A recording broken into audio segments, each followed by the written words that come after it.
Hello, and welcome back to What is Syris Reading this week. It's been a little bit, about 4 weeks. I got good 4 weeks here. I was a little under the weather last week, and I didn't really want to record with my voice being all messed up.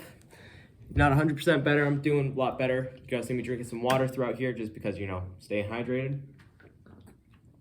Besides that, let's jump right in. First up, Justice League Dark, The Last Age of Magic. So this sets up the establishment of Justice League Dark, which, hold on, let me move the camera closer so you can see. That helps. You got Man-Bat, Swamp Thing, Professor, or what's his name? Detective Chimp. Duh. Wonder Woman and Zatanna. And this is The Magic is Dying, and they're finding a way to restore it. But what's this strange new villain that they've encountered? The Upside Down Man? And what's he got to play with the death of magic? You'll have to read this to find out, because this book is great and I recommend it with a solid 9 out of 10. Speaking of, Justice League Dark, Volume 2, Lords of Order. So, if you read the last one, you know that Dr. Fate isn't a good person at the moment. His host's kind of like overtaken, and then, everything went wrong. But Dr. Fate, Lords of Order, and this is the introduction of them and what they're doing, and it's a really good story. The Lords of Order are interesting characters. I don't know if they've been established otherwise, but I found them to be really interesting, and the whole Justice League Dark concept where it's magic and mystery and mythical fantasy, that is really fun, and it's probably one of my favorite concepts that's been written recently. I really enjoyed it. I hope you enjoy it, because it's another 9 out of 10 that I recommend. That's Volume 2. Now, sadly, I couldn't find Volume 3, but I did find Volume 4, A Costly Trick of Magic. This is final confrontation against the Upside Down Man. I think it ends on a cliffhanger as well, where it definitely I need to find Volume 5 to read, because I am so hyped with this series. This series was so good, and I'm really just not going to spoil anything, because I really think you need to read it yourself, and that's all I gotta say about Justice League Dark. 9 out of 10. 9 out of 10 all around. I hope to find Volume 3 and 5 at some point so I can review them. But speaking of, Fantastic Four, Volume 3. How ironic. The Herald of Doom. So this involves going to Latveria. They go to Latveria because Galactus is invading, but he's not necessarily attacking. And Dr. Doom's kind of wanting to stop him, and so they're trying to help. But there's this lady that's like the Herald of Doom, and Franklin's kind of like throwing a little fit at home while they're away, while he's watching like everything take place. It's another great one by Dan Slott. Dan Slott's an amazing writer. I recommend it wholeheartedly, and will always love Dan Slott for his work on Spider-Man.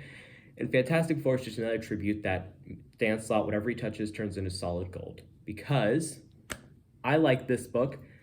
I felt like it wasn't as good as Thing versus Immortal Hulk. That just could be because I have more background with Immortal Hulk, where, I prefer his story more, and not much with Doctor Doom. But still, it was really enjoyable. I enjoyed it. I don't know if you will. If you like Dan Slott's writing, always great to pick it up. Besides that, I give it a 8 out of 10. Next up, Shang-Chi, Brothers and Sisters. So, I watched the Shang-Chi movie. It was great. I recommend watching the movie if you haven't. But this, I don't know if it's been established that, Shang-Chi's dad had, all these places around, Shang-Chi's, the hand, then there's, the hammer, the father, or the, knife, it's, sister hammer, brother fist. It's a complicated thing that I don't know if they've ever established before, but they do it a lot here, and I think it's done really well. I really enjoyed this book. I recommend it, but it's a little complicated if you don't know what's going on. And as a first-time reader of Shang-Chi, me not personally understanding what was going on was a little loopy and didn't really fully make sense to me. So if you're in the same boat, I maybe put this off a little bit, maybe pick up another Shang-Chi issue or thing. But this was the start to a new series, so I think that it may be a new thing that they're trying to establish to go into canon with him. So, that could be that could be a thing. I'm not sure. I haven't read much Shang-Chi. I'd like to. He's a really interesting character, and I find him really good. But besides that, that book is a 8 out of 10. I recommend it. Next up, we got 2 X-Men Blues. First up, we got Cross Time Capers. So X-Men Blue is young Angel, young Beast, young Iceman, young Cyclops, young Jean Grey, and is that it? I think so. But it's them, they're time displaced because the older Hank kind of like went mad and wanted to remind Cyclops of the good old days because Cyclops went evil, but you know, that obviously didn't work since Cyclops dies. But they get trapped here and they can't go back. And this is the story, that's why they can't go back. And they go like to like Generation X, X-Men 2099, the past, what's the other stuff? There's like a few other places they go to. It's just a really fun book. The villain's someone I don't even know. I don't know if they've been established in continuity. I'm not going to spoil who it is, but I recommend reading this, which is surprising for me since I'm not a huge X-Men fan, but I give it a 8 out of 10.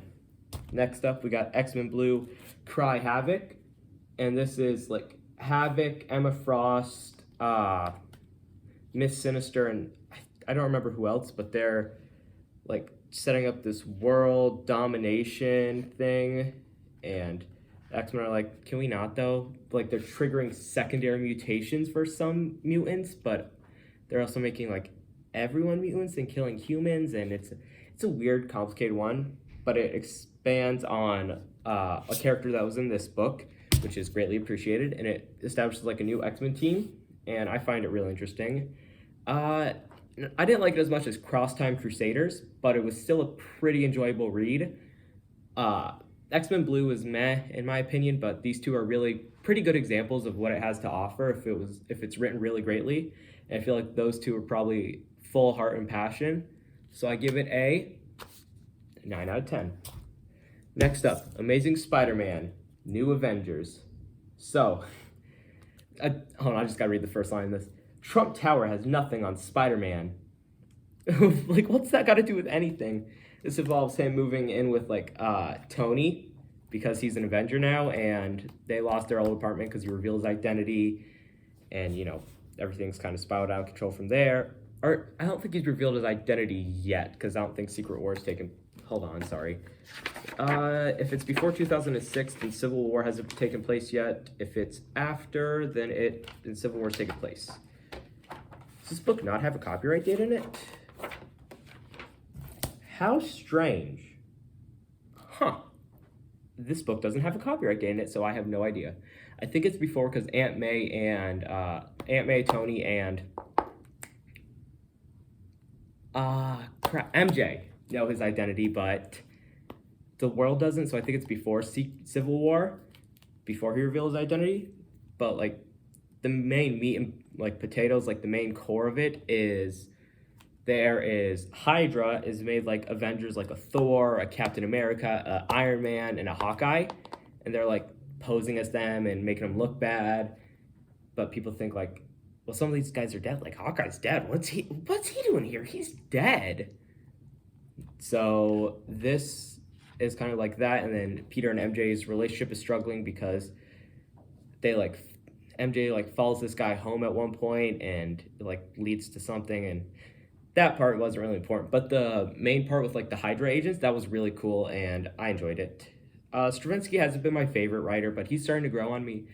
I think you may enjoy this, so that's why I'm gonna give it a 8 out of 10. Pretty decent, not my favorite. Maybe pick it up. Next up, Inhumans vs. X-Men. Really, the whole conflict of this book could have been resolved if they just talked for 20 minutes.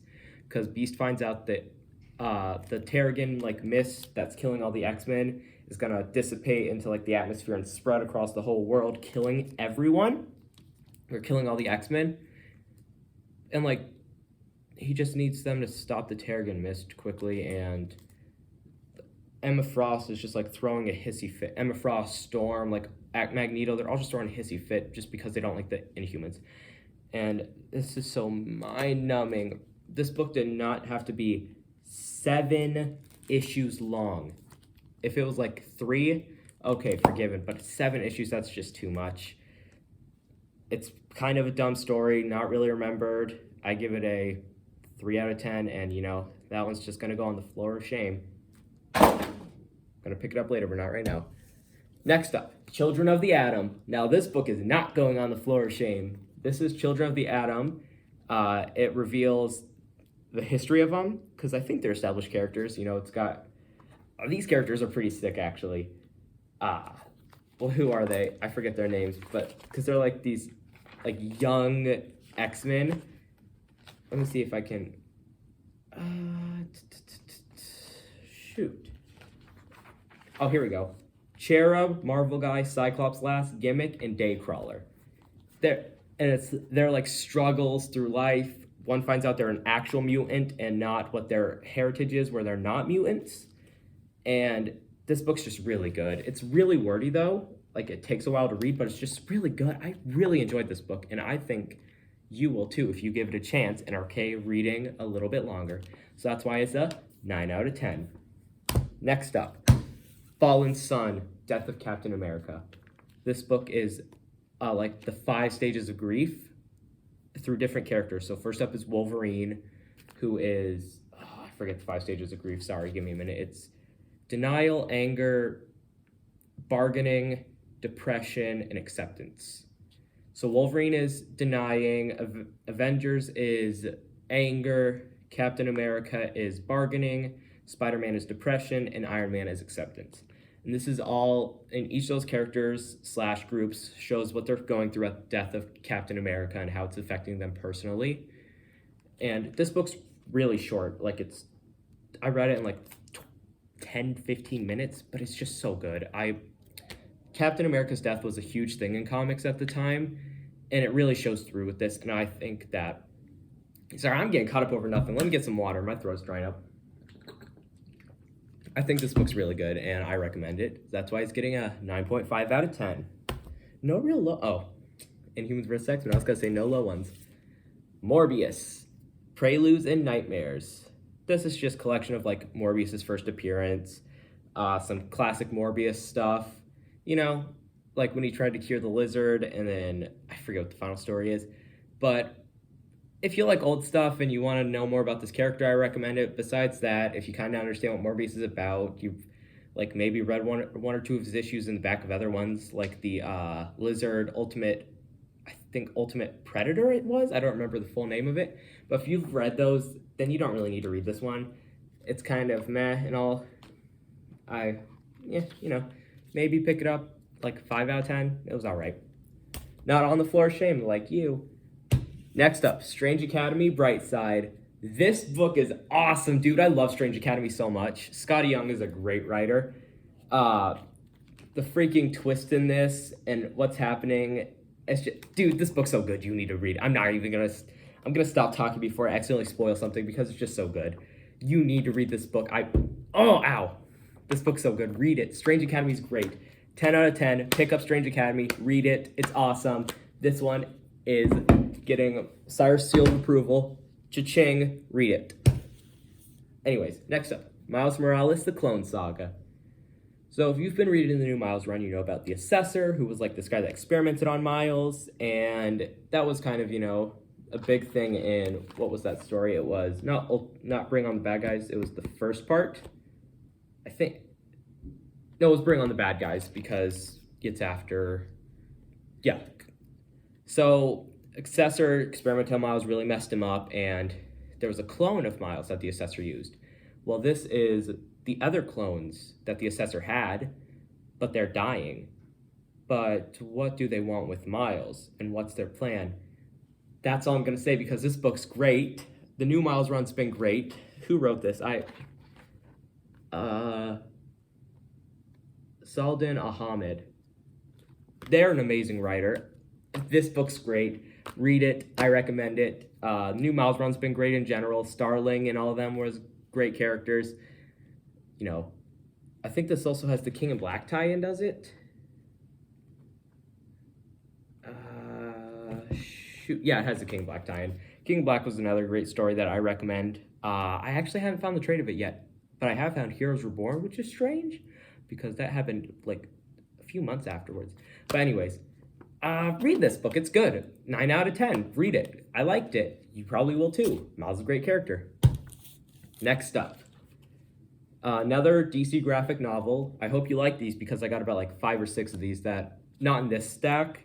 This is the only one for these 4 weeks. But later on, I have a bunch of these to read. I read a Beast Boy one today. It's not going to be in here because, yeah. But this one is Swamp Thing Twin Branches. This book follows twins Alec and Walker Holland. This book's so good. Like the other graphic novels, they felt like a little more kiddish, like no cursing. The only violence would be like maybe one punch thrown. This one's good. People get beat up. There's cursing, blood shown, and then like there's body horror. Let me see if I can find some of the things because like where this book's just so cool. This book's one of my favorites. It's not my favorite comic book, but it's getting there. The more I read it, the more I just want to keep reading it because I just want more of this book. Like, look at these. Plant Dogs. This book's so amazing. This book is just... You know how Strange Academy got a 10 out of 10? This getting a 12 out of 10. Syris stamp of approval. Read this book. It's so good. I just read it. Sorry. It's because I was putting it in the great stack. Speaking of great, let's go something not so great. Civil War 2. If you thought I was mad at Inhuman versus X-Men, this book is 9 issues long for something that was even more simple to deal with. Civil War 2 is between Tony Stark and Captain Marvel, Carol Danvers, and the whole conflict is an Inhuman can see the future, and Tony's one thinking just because it's an algorithm doesn't mean the future is guaranteed to happen. But Carol is wanting to stop crimes before they happen. And they decide never to talk about this and to start fighting because Tony believes his stuff and Carol believes her stuff. Ugh. This book drags on. It's just... Ugh. This... Civil War 1, good. Civil War 2, no. Don't... You know what Civil War 2 should have been? You know how they did Champions Outlawed? Do that, but make it so Cradle's like Tony and the adult hero side with Cradle, thinking they should protect the children, but the children obviously don't, so they're like, fight back. Civil War 2 Children's Crusade. There you go. So much better than this. Bendis did nothing for this book. No. Negative 10 out of 10. Like, don't read this book. It's trash. And it sets up Secret Empire. That book is, ugh. Just get out of my... Next up, Justice League, Graveyard of the Gods. So, this book involves the Drowned Earth storyline, which was, like, these gods infect the planet with, like, this infected water that messes, like, and turns people. And they also, like, mess with Aquaman and Justice League of Doom's messing with people, trying to, like, Proxima, you know, the Dark Knight's death metal. That's kind of, like, what this is leading up to. Drowned Earth was really good. That was one I was looking for to read even before knowing what it was in this. But when I did read it, I was just blown away. Drowned Earth is a great story. The first few issues are kind of meh with the whole like Proxima thing, but Drowned Earth is great. Aquaman, Aquaman's not a character that I've personally like connected with, but more recently he's really grown on me, and I kind of like his stuff. Maybe pick up a few of his things. I sure did. 1, 2, 3, 4. 4 things. But yeah, it's really good. It's a 9 out of 10. Probably pick it up. Don't probably. Pick this up. It's good. It's a little thicker. And it's a little more wordy, but I still enjoyed it quite a bit. But something I want to highlight is on the back here. It includes Justice League Aquaman Drowned Earth Special Number 1 and Aquaman Justice League Drowned Earth Special Number 1 because those two are greatly different. But besides that, this book's great. Read it. It's pretty good. Next up, The Mighty Captain Marvel, Band of Sisters. I read that one Captain Marvel book. I really enjoyed it. I keep hoping that they're going to kill it with the next one. This one's older because it's part of Secret Empire. It's only like, it's issue 5 to 9, which isn't much. But they found a way to disappoint me. This book's so wordy. It felt like I was reading a full-on novel. And it's just Carol in space protecting, like, from the Chitauri attacks and trying to get back in Earth's atmosphere. You know what my first thought was? You have American Chavez with you. Use her. She has open portal dimensions. What's stopping you from just being like, into the Earth? Come on, it's that simple. This book's a 4 out of 10 because it also ties into Secret Empire, which is a terrible story for terrible people. Yeah, I said it. It sucks. Anyways. Doctor Strange, Way of the Weird. So this involves the introduction of Zelma, and it's like Doctor Strange learning that every price of magic has a cost, and you see Wong like revealing how Doctor Strange has been paying his cost. There's also these like people that are trying to kill the magic in the whole world. And it kind of goes in the Justice League Dark section of like weird and fun, but it's also a little wordy, which is another problem I have. I don't like wordy comics. Sometimes it works for the benefit when you're trying to explain more. Books like this, it doesn't really work with. Kind of like Justice League Dark. Not as fun though, in my opinion. So I give it a 7 out of 10 maybe? 6.5 out of 10. It's all right. Maybe pick it up. Not my personal favorite though. Next up, Harley Quinn, Birds of Prey. This is just a bunch of short stories essentially. It's like a story with Harley Quinn, a story with Black Canary, a story with Huntress, a story with Renee Montoya, a story with Cassandra Cain, and a story with Black Mask. They're not even new stories. It's just like old comics that had some pretty big importance for that. Well, I mean, some big importance. Like, you know, it was all right. It was all right, I guess. If you want to learn more about these characters, it's like the Morbius one. That when it does this, where it's like learning about characters, that's what I'm gonna say. It's like the Morbius one. If you want to learn more about them, read it. If not, if you've got a pretty good understanding, no need to read it. That's why it's a 7 out of 10. Next up, we got a bunch from a series I didn't think I'd ever read again. Scooby Apocalypse, baby. And I'm going to review these all at once because in my mind, they've all melded as one giant story. We got 2, 3, 4, and 5. I need to find volume 6 because I need to finish it now. Now, my original problem with Scooby Apocalypse was that it was too wordy. They didn't deal with that, but it's pulled me in a lot more, and I've actually really started to enjoy Scooby Apocalypse, and that's why I concur you to read this series, because, you know, this it's weird, but it's really fun. Like when Scrappy-Doo actually meets up, and with like Cliffy, who's this kid, and when they go to like the town, then the mall center, and what happens with Fred and Daphne. You need to read this series, and I'm supporting you to read it because it's a 9 out of 10, and I'm looking for the final volume so I can finish this series and put it to rest once and for all. Scooby Apocalypse, baby. Next up, we got all part of the same series, but after that, this will be the final comics, but after that, I've got a book that I'm reviewing this week. Aquaman Volume 1, 2, 3, and 4. I'm going to kind of review these on their own. You know, they kind of just lead into each other. This first one, Volume 1, The Drowning, was not great. It was Aquaman trying to establish, like, peace with the U.S., but then there's this group called Nemo attacking him, and it's led by, like, this Fisher King, and Black Manta gets invited. It's all right, I guess. It's good setup for the rest. That's why it's a 6 out of 10. Then Black Manta Rising is Aquaman finishing up the territory part, or not, like them thinking he's a terrorist and what he's doing to protect himself, and this and that. Black Manta's finishing up his attack, pretending to be like, you know, Atlanteans so that the government doesn't trust Aquaman.